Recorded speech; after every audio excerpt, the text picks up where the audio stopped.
Gloire au Seigneur. Alors, je vais juste un petit peu, voilà, reculer un coup le micro. Voilà, gloire au Seigneur, alléluia. Vous savez, j'étais en train de réfléchir tout à l'heure, et j'ai beau me tourner dans tous les sens, comme on dit, on est obligé de reconnaître que le monde est perdu, et qu'on ne peut pas le laisser mourir sans rien faire. Et c'est pour ça que ce soir, eh bien, je voudrais vous parler de la foi. Dans l'évangile de Luc, au chapitre 18, évangile de Luc, chapitre 18, et au verset 8, je vous le dis, il leur fera promptement justice, mais quand le Fils de l'homme viendra, trouvera-t-il la foi sur la terre? C'est une question, vous savez, que le Seigneur se pose.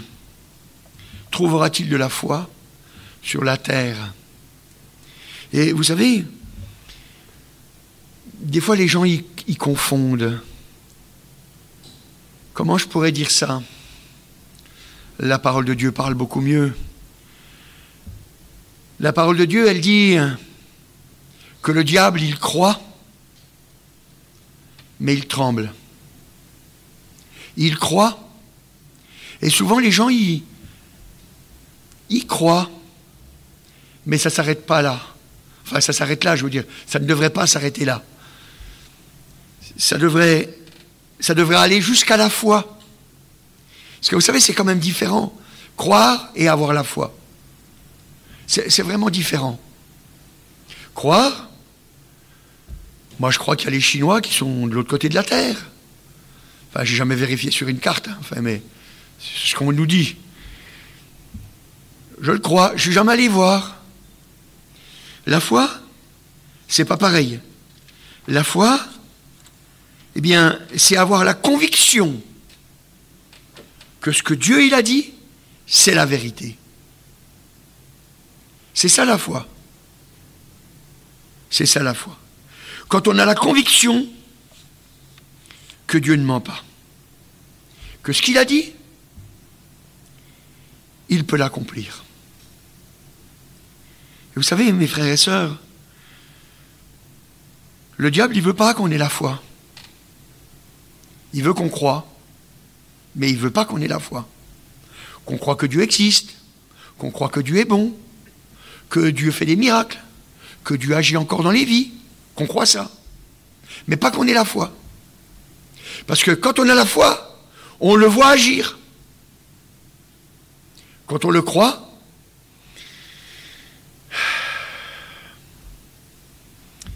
on le voit, mais ça ne change rien. Ça ne transforme rien dans nos vies. Vous savez, quand vous regardez dans la parole de Dieu, vous apercevez qu'il y a eu beaucoup de miracles qui se sont faits du temps du Seigneur Jésus. Et pourtant, tous les hommes ne se sont pas convertis. Il y a eu beaucoup de miracles, beaucoup de choses qui se sont faites. Et puis pourtant, ils n'ont pas cru en Jésus. Donc, voyez, je voudrais que vous compreniez que la foi, c'est quelque chose de personnel. Nous avons tous reçu la foi. Tous, tous, tous, tous, tous. Même les païens, même les incrédules, ils ont la foi. Mais ils ne savent pas quoi en faire. Vous savez, soit ils l'entourent d'un linge, et puis ils l'enfilent dans la terre, puis ils n'y touchent pas. Et automatiquement, ça ne donne rien. La foi ne se multiplie pas. La foi, elle est faite pour grandir. De plus en plus, on a confiance en Dieu. De plus en plus. Vous savez, un jour, les disciples, ils voulaient avoir la foi. Dans Luc, au chapitre 17, et au verset 6. Alors, on va lire depuis le verset 5. Les apôtres dirent au Seigneur, augmente-nous la foi. Et voilà ce que le Seigneur leur a répondu. Et le Seigneur dit, si vous aviez la foi comme un grain de sénévé, vous diriez à ce sycomore, déracine-toi et plante-toi dans la mer, et il vous obéirait. Les disciples, ils ont dit, augmente-nous la foi. Souvent, les chrétiens, ils disent ça. Ils disent, Seigneur, augmente ma foi.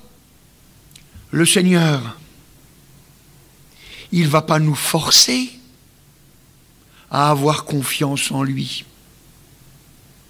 Vous comprenez ça? Il ne va pas nous forcer à avoir confiance en lui. C'est nous qui décidons d'avoir confiance en lui. C'est pour ça que quand les disciples demandent d'avoir la foi, augmente-nous la foi, il ne peut pas les forcer à avoir plus confiance.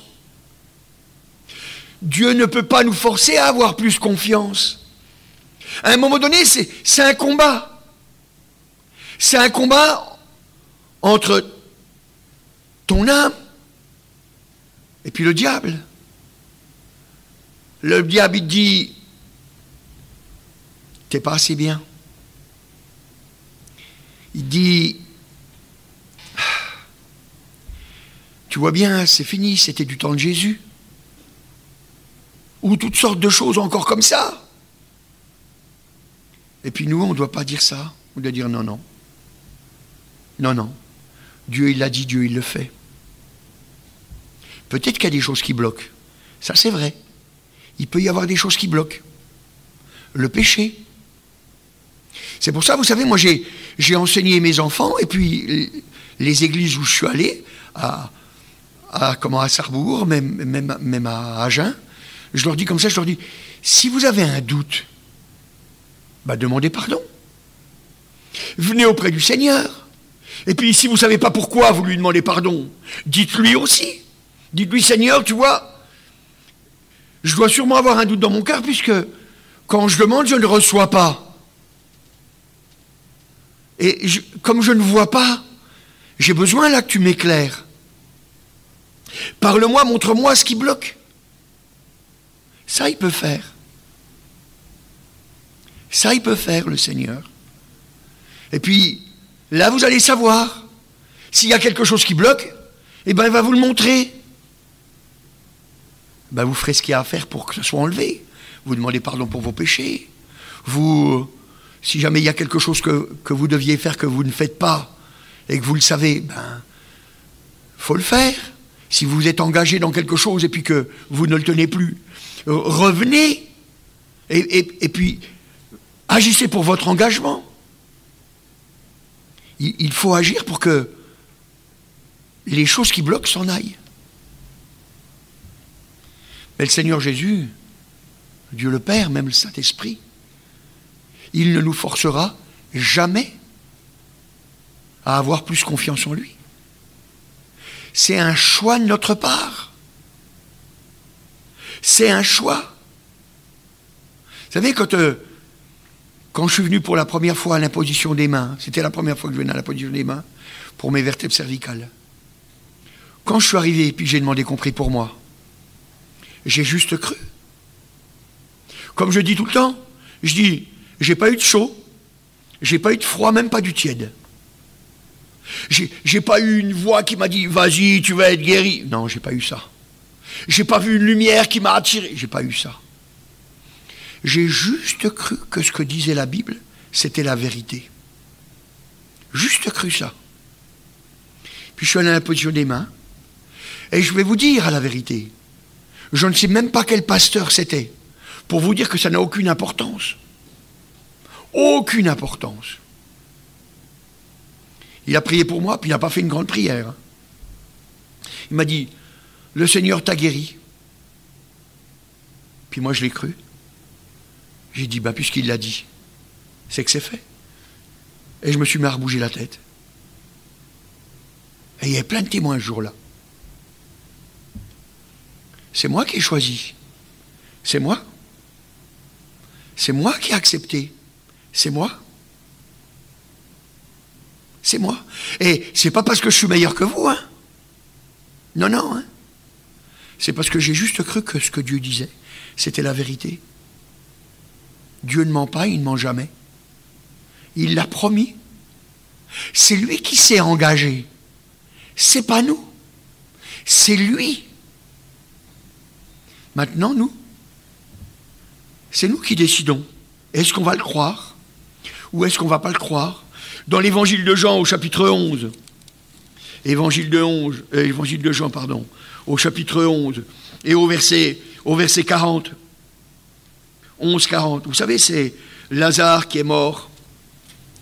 Et au verset 40, donc c'est Marthe qui parle au Seigneur. Et puis, elle lui a dit quoi? Elle lui a dit, ça veut dire 3 jours qu'il est là, il pue quoi. Ils sont mauvais déjà. C'est un cadavre. Et qu'est-ce qu'il lui dit le Seigneur? Au verset 40. Au verset 40, il lui dit, ne t'ai-je pas dit que si tu crois, tu verras la gloire de Dieu? Vous savez, l'évangile, c'est une bonne nouvelle. Il faut la prendre comme elle est. Une bonne nouvelle. On a un Dieu qui nous aime. Il ne regarde pas nos péchés. Il ne regarde pas ce qui ne va pas chez nous. Il regarde ce qu'on fait.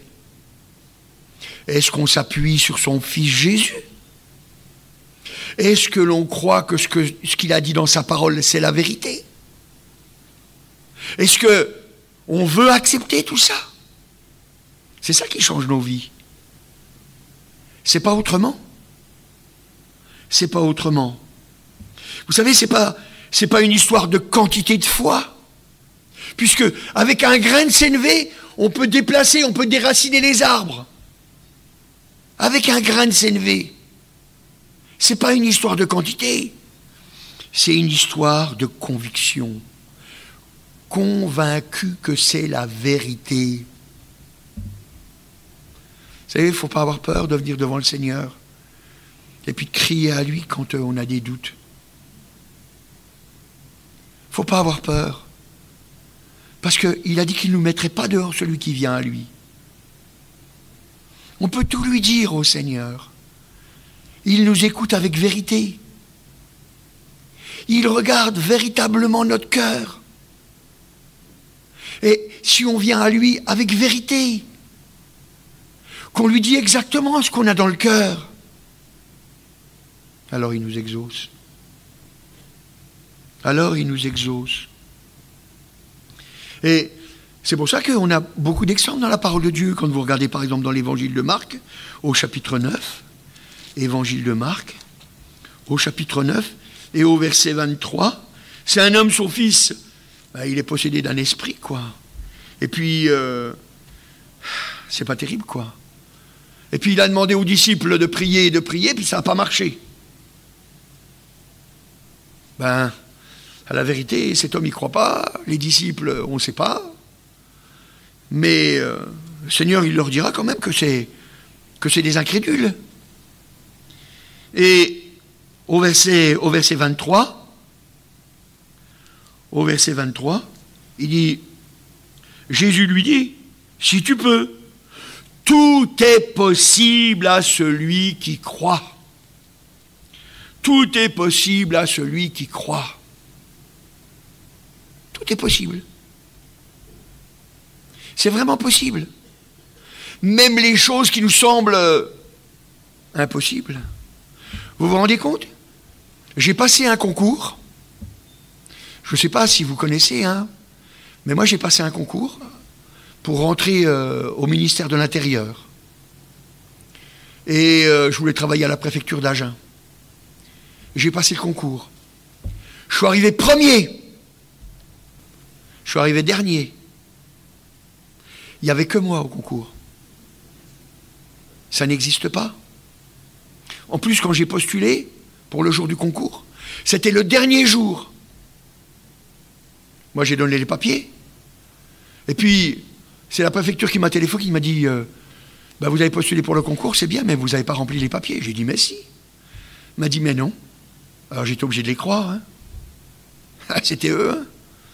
Ils m'ont dit, il manque ça, ça, ça. Il manquait plein de papiers. J'ai dit, vous pouvez me les envoyer? Il m'a dit, ben non. C'est le dernier jour. J'ai dit, vous pouvez me les envoyer par mail? Ils m'ont dit, ça, on peut faire. Et je les ai renvoyés le jour même. J'étais le seul à avoir postulé. À la préfecture, ils ont dit qu'ils n'avaient jamais vu ça de leur vie. Jamais. J'étais le seul à postuler. Je suis arrivé premier. Je suis arrivé dernier. C'est formidable. J'ai été béni, hein. J'étais comme le Seigneur. J'étais le premier, j'étais le dernier. Vous vous rendez compte? Mais ce poste, je le voulais. Hein. Je le voulais. Et puis, quand je suis passé devant le jury, je ne savais pas hein, que j'étais tout seul. Hein. J'ignorais hein, que j'étais tout seul. Je l'ai su qu'après, une fois que je suis allé à la préfecture. Mais autrement, je ne le savais pas. Hein. Et quand j'étais devant le jury, à un moment donné, il y avait un professeur de l'université qui m'a posé des questions, c'était sur l'électricité. Et puis, il a commencé à me poser des questions très pointues sur le régime du neutre, enfin, sur l'électricité. Et puis, je suis arrivé à un moment donné, j'avais pas révisé cette partie-là, quoi. J'avais révisé une partie, mais pas ça, quoi. Et je savais pas. Et c'est le secrétaire général, c'est un sous-préfet, hein, le secrétaire général, qui s'est tourné vers l'autre, puis il a dit, non mais c'est bon, on voit bien qui c'est quand même. Et je savais pas, hein.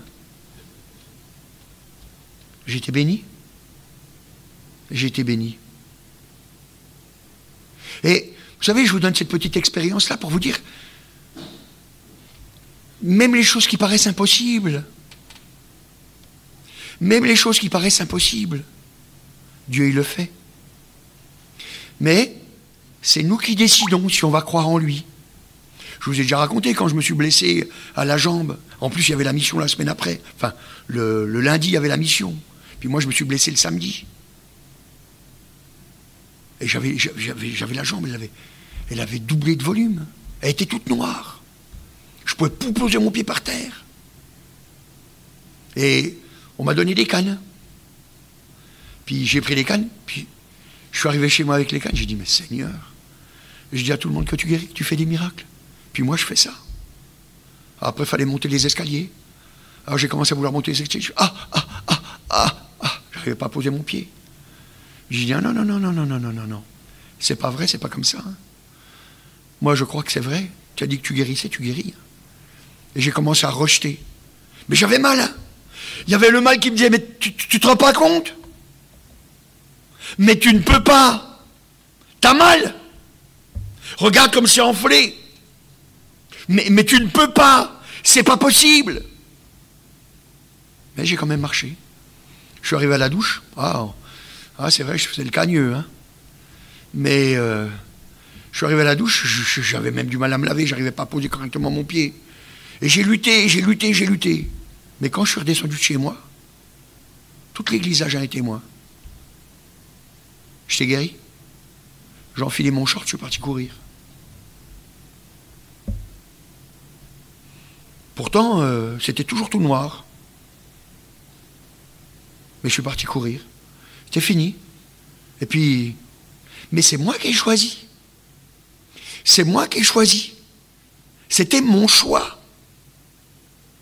C'était mon choix. Tu es devant un choix, mon frère, tu es devant un choix, ma sœur. Est-ce que tu le crois ou est-ce que tu ne le crois pas? C'est ça la foi. La bonne nouvelle nous est proposée. C'est vraiment une bonne nouvelle. La foi, c'est le plus important. C'est le plus important. La Bible, elle nous dit dans Éphésiens, au chapitre 2, Éphésiens, au chapitre 2, et au verset 8, c'est par la foi que vous êtes sauvés. C'est par grâce, pardon. C'est par la grâce que vous êtes sauvés. Par le moyen de la foi. Et cela ne vient pas de vous, c'est le don de Dieu. Vous voyez, puis après il est marqué, ce n'est point par les œuvres afin que personne ne se glorifie. Donc c'est-à-dire que le moyen que Dieu il utilise pour nous sauver, c'est la foi. C'est on décide de croire. On décide de croire. Je crois que c'est vrai, Seigneur. Je ne suis pas bon. J'ai plein de choses qui ne vont pas dans ma vie. Mais tu m'as sauvé sur la croix. Tu l'as dit, Seigneur, que si jamais je venais à toi, tu transformerais mon cœur. Moi, je le crois. Tu as dit que tu avais appelé des pécheurs. Je suis un pécheur. Tu as dit que tu te glorifiais dans la faiblesse. Je suis faible. Je crois. Je crois ta parole. Je te remercie pour ton salut. Je te remercie pour ton salut. C'est ça la vérité. C'est pas plus j'en fais, plus je suis sauvé. Et c'est important d'être convaincu de cette chose-là. Parce que ça nous montre que c'est nous qui choisissons. La mesure de bénédiction, c'est toi qui l'as choisie. C'est toi qui l'as choisi. C'est pas les autres. C'est pas les autres.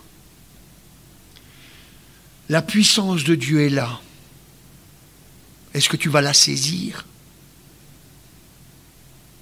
C'est ça qu'il faut savoir. Qu'est-ce que tu veux faire? Le moyen qui nous a été donné pour être sauvés, c'est la foi. Pas les œuvres. Pas les œuvres. C'est pour ça que vous voyez des gens, ils arrivent, ils sont dans le péché. C'était mon cas. Hein. Je suis arrivé au Seigneur, mais j'étais dans le péché. J'étais dans le péché. Et j'ai eu l'assurance de mon salut. Et puis après, j'ai vu Dieu faire des miracles dans ma vie. Plein de miracles. Des miracles, même des miracles matériels. 7 fois, on m'a donné des voitures. 7 fois, on m'a donné des voitures. J'avais jamais entendu ça avant, moi. La première voiture qu'on m'a donnée, c'était une Lada. C'était un frère, il est venu voir, il m'a dit, le Seigneur m'a montré qu'il fallait que je te donne ma voiture. J'en avais parlé à personne. Moi, j'allais au boulot en stop. Mais personne ne le savait. Je l'avais dit à personne. Puis le frère, il a eu la conviction qu'il fallait qu'il me donne sa voiture. Je me suis retrouvé avec une Lada.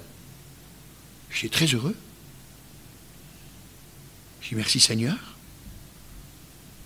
Et puis après, on m'a donné plusieurs Ladas. Même une fois, on m'a même invité à table. Mon épouse et moi, on nous a invités à table. Et puis, quand on est arrivé, donc nous, on avait amené un petit gâteau, quelque chose, quoi. Comme ça se fait, quoi. Et puis, sur notre assiette, il y avait un gros cadeau, comme ça. Et puis, on savait pas que c'était nos cadeaux, nous asseoir là. Puis on dit, c'est pour vous. Alors, il nous invite à manger, puis il nous fait un gros cadeau. Alors, j'ai commencé avec ma femme à ouvrir le cadeau. Dans le cadeau, il y avait une boîte. Dans la boîte, il y avait une autre boîte. Dans la boîte, il y avait une autre boîte. Enfin, je ne veux pas faire toutes les boîtes qu'il y avait. Puis, à la fin, il y avait une petite boîte. Puis, vous savez, c'était une boîte d'allumettes, puis il y avait la gitane. Hein, pour ceux qui fumaient, il y avait une gitane avant, hein, sur les boîtes. La gitane qui dansait. Puis, il y avait marqué, ça brûle. On a ouvert, puis dans la boîte, il y avait une petite truc.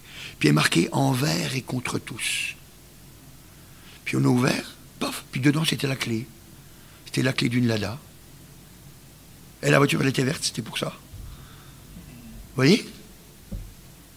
Et je vais même vous dire, un jour, je me suis même plaint au Seigneur de ce qu'il me donnait plein de trucs. J'ai dit, Seigneur, mais ils vont croire que je suis un clochard. Alors il faudrait que j'achète une voiture, Seigneur. Mais je n'ai pas les moyens. Alors il faudrait que tu m'en trouves une dans mes moyens. Et puis je suis parti faire les travaux à Maubeuge. Puis je suis allé faire les travaux à Maubeuge. Et puis le samedi, parce que je suis rentré dans la nuit du vendredi au samedi, le samedi, je suis arrivé à Besançon. Puis comme j'avais l'habitude de faire, vers 10h du matin, j'allais voir le frère, et puis pour voir pour les travaux de la semaine suivante. Et puis là, ce jour-là, juste avant d'aller voir le frère, je suis passé voir mon frère. Et puis, il y avait quelqu'un chez lui. Puis il était en train de se plaindre de sa femme. Et puis il disait, ah, j'en ai marre. Elle veut une nouvelle voiture. Alors du coup, on a acheté une nouvelle voiture. Mais celle-là, elle va bien. Je comprends pas, elle est encore toute bonne. Je comprends pas pourquoi elle veut une nouvelle voiture. Mais bon, je lui ai acheté. Alors maintenant, je suis avec une voiture, je sais pas quoi en faire. Je la vendrais même 300 francs. J'ai dit, mais moi, 300 francs, ça m'intéresse. Moi, 300 francs, ça va. Je la prends, ta voiture. Je ne savais même pas ce que c'était comme voiture, mais 300 francs, je me suis dit, 300 francs, j'ai rien perdu. Puis il m'a dit, bon, d'accord. On a tapé, et puis hop, je suis parti, j'ai fait ce que j'avais à faire. Puis à la fin de la semaine, parce que je lui avais dit, je ne peux pas cette semaine, je peux vous dire qu'à la fin de la semaine, parce que je ne suis pas là, je suis à Maubeuge. Il m'a dit, d'accord, je t'attends. Et le samedi suivant, je suis arrivé, puis il m'a dit, il y a le voisin du bas, il était intéressé par la voiture, il me la prenait 1000 francs. Et je dis, bon, bah tant pis. Il m'a dit, non, non. Il y a ma fille, elle m'a dit, mais papa, t'es un homme de parole. Tu l'as déjà vendu à l'autre. Et oui, mais 300 francs. Oh, mais t'es un homme de parole. Bon, d'accord.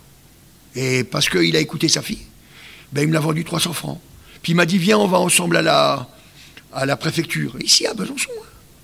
On est allé à la préfecture. Puis il m'a dit, bon, allez, je te paye la carte grise, 150 francs. Du coup, la voiture, elle m'est revenue 150 francs. Vous voyez? Et c'est vrai, je vous dis la vérité, je m'étais plaint au Seigneur en lui disant, Seigneur, on me donne tout le temps, ils vont croire que je suis un clochard. Le Seigneur, il m'a trouvé une voiture. C'est des choix qu'on fait. C'est des choix qu'on fait. C'est pas parce que je suis meilleur que vous. C'est des choix qu'on fait. Vous voulez changer, vous voulez que votre vie, elle change? Mais venez auprès du Seigneur. Vous voulez être transformé? Mais venez auprès du Seigneur. Dites-lui au Seigneur. Vous savez, quand on dit au Seigneur, Seigneur, voilà, je suis assailli par ce péché ou par ces péchés. Je les aime. C'est pour ça, Seigneur, que je ne m'enlève pas de ce péché. Mais j'aimerais que ton amour soit plus grand pour que je t'aime vraiment. Et comme ça, que le péché, ben, il a plus goût dans ma vie. Il a plus goût dans ma vie. Ben, je vous garantis qu'il vous aide. Mais il vous laissera toujours libre. Vous aurez toujours le choix devant vous.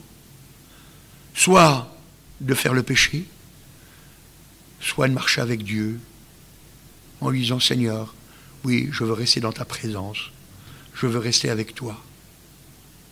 Vous savez, des fois, je raconte cette petite histoire. C'est une histoire qui m'est arrivée à moi. J'étais déjà pasteur. J'étais à Bordeaux. Oui, j'habitais déjà à Agen. J'étais à Bordeaux. Puis j'étais avec mes collègues de travail. Et puis, il y en a qui ont commencé à raconter des trucs. Nanana. Et puis, à un moment donné, j'ai voulu me faire un coup moussé, là. Hein, pof. Et puis, pof, j'ai sorti un mensonge. Et puis, tout de suite dans mon cœur, le Seigneur, il m'a parlé. Je me suis repris tout de suite. J'ai dit, parce que le frère Canel, il disait, ne laissez pas, revenez. Ne laissez pas faire, revenez. Puis je suis revenu tout de suite, j'ai dit comme ça, j'ai dit, oh là là, je suis en train de vous raconter un mensonge là, les gars. C'était un silence. Un silence complet. Ouais, mais moi j'avais choisi le Seigneur.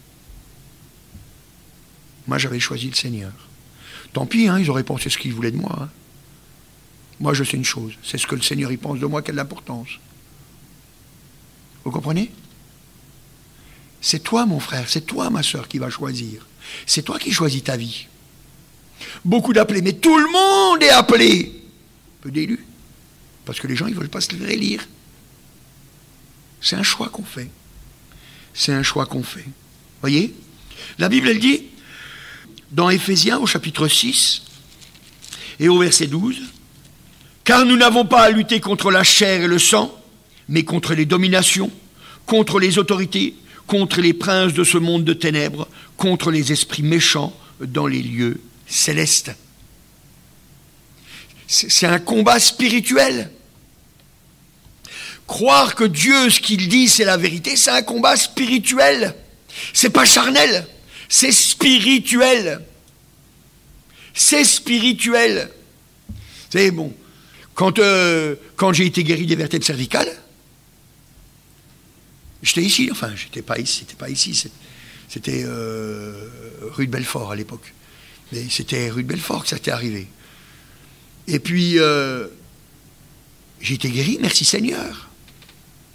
Mais quelque temps après, il y a quelqu'un qui est venu me voir, puis qui m'a dit, frère, je dis oui, dis voir ta guérison. En fait, ça ne devait pas se remettre tout seul. Ça, c'était la graine du mal. Pourtant, c'était à travers la bouche d'un frère. C'était à travers la bouche d'un frère. Je ne pense pas dans mon cœur qu'il a voulu me faire du mal. Mais il a juste manifesté son doute. Et ça, le doute, c'est une graine. Elle a été mise dans mon cœur. Et puis, j'y ai réfléchi. Puis je me suis dit, peut-être que c'est vrai. Peut-être que ça devait se remettre tout seul. Puis bon, là, puis bon, je suis chrétien, quoi. Donc je ne veux quand même pas mentir aux gens. Donc je ne voulais même plus témoigner. C'est-à-dire que quand on m'appelait à témoigner, je ne témoignais pas de ça. Je ne témoignais pas de ma guérison. Je ne voulais plus témoigner ma guérison. Parce que je me disais, si jamais c'est pas ça, je vais mentir. Je ne voulais plus. Alors Dieu, il m'a remis les idées en place, quoi. Il y a une BMW qui m'a rentré dedans. J'ai atterri à l'hôpital. Et puis à l'hôpital, je suis tombé dans le service du professeur Vichard, celui qui m'avait opéré. Et puis, quand il m'a vu, et puis qu'il était avec toute sa bande, là, et puis qu'il m'a dit, il m'a dit, montrez-moi comment vous êtes bloqué. Et puis moi, je me suis amené, j'ai bougé. Il a dit, excusez-moi, il a dit, mais j'en tombe dessus le cul. Ça l'a choqué. Puis vous savez ce qui m'est arrivé, moi? Je me suis mis à pleurer. Parce que quand il a dit ça, pour moi, c'était une parole de Dieu. Parce que c'était Dieu qui disait, tu vois, je t'ai mis en face de la vérité. Tu le sais maintenant que c'est moi. Parce que même lui, toi, il te le dit. Alors c'est sûr, il ne me l'a peut-être pas dit avec des mots terribles. Mais j'en ai pleuré, j'ai demandé pardon au Seigneur. Voyez? Dieu, il nous bénit, hein? Mais c'est nous qui choisissons. C'est nous qui choisissons. Et après, bon, j'ai eu des radios, tout ça, etc. J'ai demandé l'explication. Et puis il m'a dit, j'ai rien à expliquer, soyez contents. J'étais déjà content. Voyez? Donc, c'est bien spirituel. C'est bien spirituel. L'évangile doit être annoncé au monde. Voici les miracles qui accompagneront ceux qui auront cru. Ça veut dire qu'il faut croire. Vous savez, souvent, je vois les chrétiens, ils ne sont pas prêts à lutter. C'est normal, ils ne luttent déjà pas pour eux-mêmes. Comment voulez-vous qu'ils luttent pour les autres? Mais ils aimeraient bien voir des choses. Mais ce n'est pas ça la vérité. Vous savez, le Seigneur, il dit que ce n'est pas le miracle qui prouve qu'on est dans la vérité. Ceux qui me disent Seigneur, Seigneur, Matthieu chapitre 7, verset 21, ceux qui me disent Seigneur, Seigneur, n'entreront pas tous dans le royaume des cieux. Celui-là seul qui fait la volonté de mon Père. Beaucoup me diront à ces jours-là, n'avons-nous pas prophétisé en ton nom? N'avons-nous pas fait beaucoup de miracles par ton nom? Je leur dirai ouvertement, je ne vous ai jamais connu. Vous savez, il faut se repasser la Bible la Bible dans le cœur pour qu'on sache comment on doit tenir debout. Le seul moyen de tenir debout, c'est croire. Croire que ce que Jésus a dit, c'est la vérité. Croire que la parole de Dieu, c'est la vérité. D'ailleurs, si vous regardez, dans Romains au chapitre 10, Romains chapitre 10, et au verset, là on va le lire, Romains chapitre 10, et au verset 17, ainsi, la foi vient de ce qu'on entend, et ce qu'on entend vient de la parole de Christ. Moi, j'avais entendu que ça allait se faire tout seul, que ça devait se refaire tout seul, alors j'ai cru ça. Ça m'a détruit. Mais quand je me suis mis à croire la Bible, ça a changé mon être. Ça a changé mon être. Je ne suis plus le même homme. Je ne suis plus le même homme. Parce que Dieu accomplit ce qu'il a dit. Dieu accomplit ce qu'il a dit. Et quand on croit ça, alors on a de la force. Parce qu'on le voit agir dans notre vie. Alors on dit, s'il le fait pour moi. Et on se rappelle qui on est. On se rappelle comment on est pourri. Comment il y a plein de choses qui ne vont pas dans notre vie. Mais pourtant, Dieu nous aime. Dieu nous exauce. Dieu agit pour nous. Alors à ce moment-là, on a pitié des autres. Puis on dit, Seigneur, tu vois, le monde est perdu. Oh, je sais, je ne suis pas grand-chose, Seigneur, mais agis à travers moi.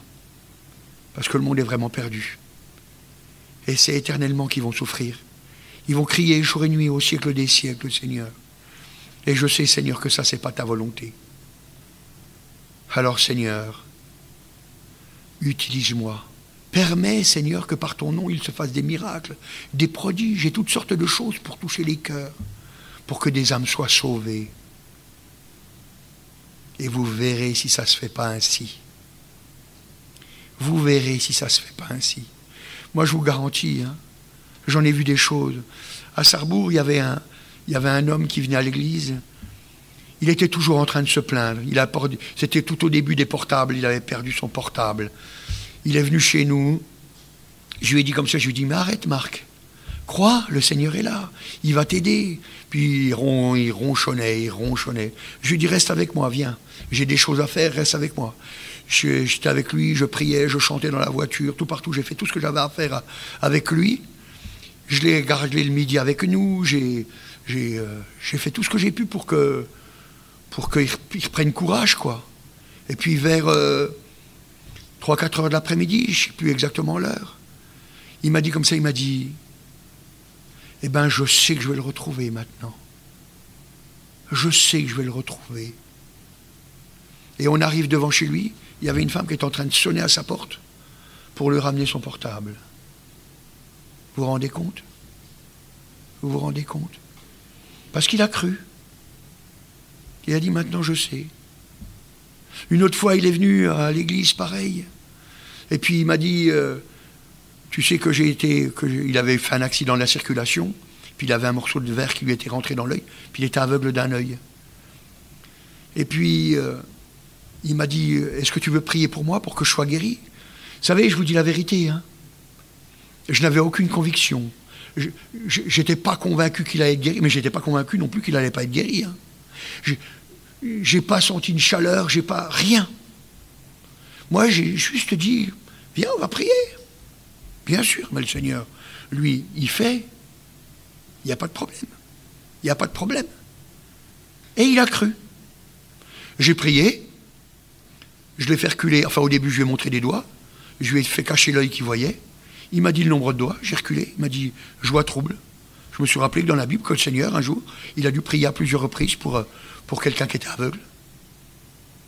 J'ai fait pareil. J'ai dit, je vais faire pareil. Le Seigneur, c'est mon exemple. J'ai prié une deuxième fois. Et puis après, il voyait. Il a reculé encore. Et après, il voyait trouble. J'ai dit, avance. Puis à la fin, il était tout au bout de la salle. On ne pouvait plus sortir. Il était déjà dehors. Puis il voyait. Puis depuis, il est toujours guéri. J'ai pas senti de chaud, j'ai pas senti de froid, j'ai pas senti de tiède. J'ai rien senti du tout, j'ai même pas eu de conviction, rien du tout. J'ai juste cru qu'il fallait obéir. Alors je l'ai fait. Je l'ai fait. Et je ne suis pas meilleur que vous. Mon frère, ma soeur, il faut que tu te repasses ces choses-là dans le cœur. Lis ta Bible. Lis ta Bible, au moins une fois par an. Au moins une fois par an, au moins. C'est pas beaucoup, une fois. Mais lis ta Bible. Ta foi, elle va grandir. Tu vas voir, ton cœur va se laisser nourrir de cette parole. Et tu vas t'apercevoir qu'il va se passer des choses extraordinaires dans ta vie. Des choses extraordinaires dans ta vie. On a dit tout à l'heure que la foi vient de ce qu'on entend. Ben oui, plus tu lis la parole de Dieu, plus ta foi, elle grandit. Ça lave ce qui ne va pas dans ton cœur. Et puis, on peut toujours venir au Seigneur pour lui dire. Et puis vous allez voir, il fait des choses extraordinaires. Dieu, il a dit qu'il donnait des dons. Il donne des dons à son Église. Il n'y a pas besoin d'être pasteur pour avoir des dons. Il n'y a pas besoin d'être pasteur pour avoir des dons. Dieu y donne. Dieu y donne par son Saint-Esprit. Mais il faut se laisser convaincre. Vous savez, le monde est vraiment perdu. J'aimerais vraiment vous mettre dans le cœur ce que j'ai. Mais je sais que je ne peux pas. Je sais que c'est vous qui allez le faire. Ou pas. Mais si vous le faites, je vous garantis que vous ne regarderez plus jamais le monde de la même façon. Plus jamais. Parce que Jésus, il nous a mis quelque chose dans le cœur qui fait que on s'appuie vraiment sur lui. Et on le voit agir. Ce soir, je ne sais pas où tu en es dans ta foi, mais je sais une chose, c'est que tu es courageux, tu es venu. Et ça, c'est déjà un bon départ. Et je peux dire que quand on prend courage, alors on peut aller au bout. Vous savez, hein, pour être sauvé, il faut aller jusqu'au bout. Hein. C'est ceux qui persévéreront jusqu'à la fin. C'est comme monter à la corde. Hein. Si en plein milieu on arrête, tous les efforts qu'on a faits, ils ne servent à rien. Parce que vous savez, le diable, des fois, il veut nous dire, hein, il veut dire, mais avec tous les efforts que tu as faits, tu comprends bien qu'il va te sauver, Dieu. Mais ça, c'est un mensonge. Hein. Ça, c'est un mensonge, mes frères et sœurs. Ça, c'est un mensonge. C'est comme la corde.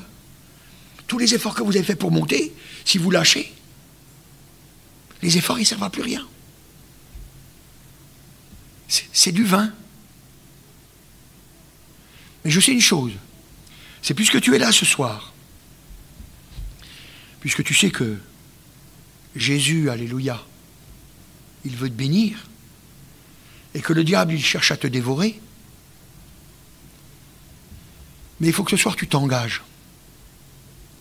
Tu t'engages à vraiment t'approcher du Seigneur. Parce que c'est ça la conversion. C'est on abandonne des choses pour se tourner vers le Seigneur, pour rester dans sa présence. Vous savez, moi je vous dis la vérité, c'est vrai, c'est moi qui ai vécu ça. Moi, j'en suis arrivé des fois où j'ai dû dire au Seigneur, j'ai dit, Seigneur, je travaille demain matin. Et il faut que je dorme. Parce que ma foi, elle ne croyait pas que même si je ne dormais pas, que le Seigneur allait me bénir. Mais le Seigneur m'a béni. J'étais en prière, j'étais dans sa présence. Et comme ma foi n'était pas suffisamment grande, mais en grandissant, vous savez, maintenant je dis au Seigneur, je dis, Alléluia Seigneur, 40 jours, 40 nuits, comme Moïse, sans manger, sans boire, sans dormir. Je ne sais pas comment tu peux faire, hein, mais moi j'ai envie que tu fasses ça dans ma vie. Parce que j'ai envie d'être tout entier à toi. Tout entier à toi. Plus rien à moi. Tout à toi. Et c'est comme ça qu'on grandit. Prêt à abandonner. Prêt à abandonner. Pas abandonner le Seigneur, hein, abandonner ce qui ne va pas dans nos vies. Hein. Voyez? Alors ce soir, le Seigneur il nous dit, priez le maître d'envoyer des ouvriers dans la moisson. La moisson est grande et il y a peu d'ouvriers. C'est toi mon frère, c'est toi ma soeur, l'ouvrier, l'ouvrière. Il faut que tu pries pour qu'il en ait. Il ne faut pas que l'évangile s'arrête à toi. Il faut qu'il aille plus loin. Mais pour ça, il faut que tu t'engages. Il faut que tu acceptes de perdre ta vie. C'est une perte pour un gain. Mais personne ne peut le faire pour toi. La foi, c'est de croire que ce que Dieu dit, c'est la vérité. Une vraie confiance. Si tu crois ça, tu verras la gloire de Dieu. Qui est-ce qui ce soir veut s'engager avec le Seigneur? Qui est-ce qui ce soir veut s'engager à vraiment se donner au Seigneur? Qui lève sa main? Oh, alléluia, Seigneur. Tu vois ces mains qui se lèvent, Seigneur. Ils n'ont pas peur, Seigneur. Ils savent que c'est toi qui fais les miracles et les prodiges, Seigneur. C'est pour ça qu'ils s'appuient sur toi, Seigneur Dieu, alléluia. Agis encore, Seigneur, alléluia. Fais grandir encore cette assemblée. Tu vois, Seigneur, j'ai entendu, Seigneur, tout à l'heure, qu'il y en a qui ont demandé un réveil. mais qu'il se réveille lui-même. Réveille-toi, relève-toi d'entre les morts et Christ éclairera. Merci Seigneur pour l'œuvre que tu fais, Seigneur. Merci Seigneur. Donne encore un esprit de prière pour les missions, Seigneur, même qu'ils ne sont encore pas là, Seigneur. Un esprit de prière, Seigneur, pour que les chapiteaux soient de nouveau en route, Seigneur. Pour que de nouveau on voit encore ta gloire se manifester dans les rues, partout, Seigneur. Merci, agneau de Dieu, qu'on soit zélé, Seigneur, pour t'obéir, Seigneur. Merci, agneau de Dieu. Sois béni, Dieu Tout-Puissant. Amen, amen. Tout est possible à celui qui croit.